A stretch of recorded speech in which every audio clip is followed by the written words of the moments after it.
Good morning, everyone. Thanks, Dr. Unni and Dr. Jay, for the opportunity and to be here at the wonderful place.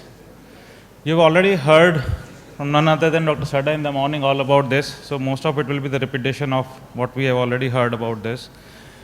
So, OCT-based classification was proposed for atrophy secondary to AMD based on specific criteria for atrophy, which were very well defined in this article.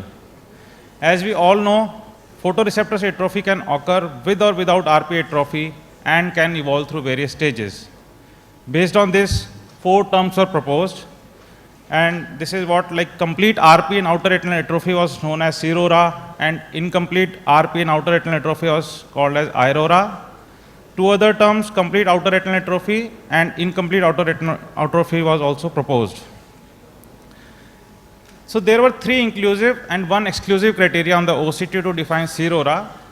What were all these inclusive criteria are zone of hypertransmission of greater than or equal to 250 microns, or the zone of attenuation or disruption of RP band of greater than 250 microns, any evidence of overlying photoreceptor degeneration including ONL thinning, ELM, IZ and EZ loss, and the exclusive criteria were scrolled RP or any other sign of RP tear.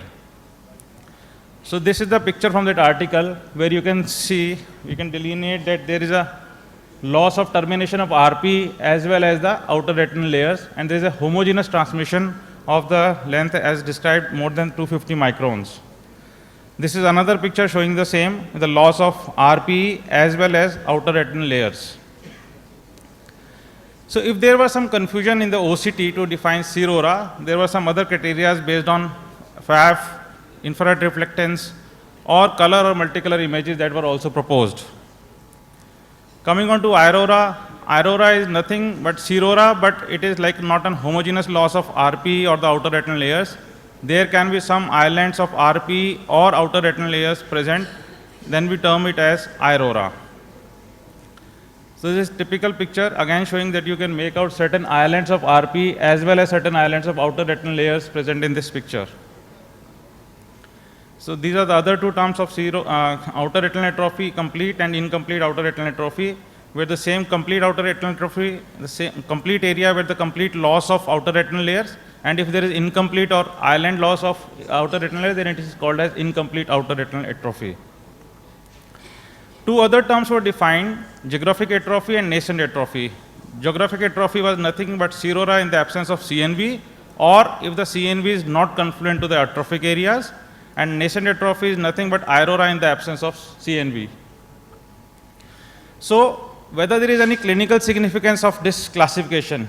Yes, it helps in assessment and counseling of AMD patient. It gives us a homogeneous definition to define these patients on various stages.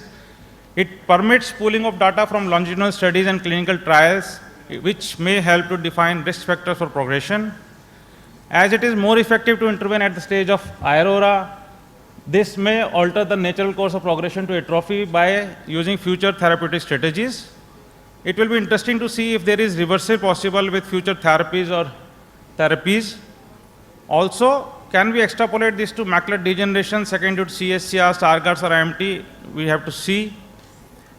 It doesn't change, but doesn't change the other. One more thing is that if the fallow eye there is an asymmetric presentation, then it will be important to counsel the patient that they may go from IRORA to CRORA. That's all about it.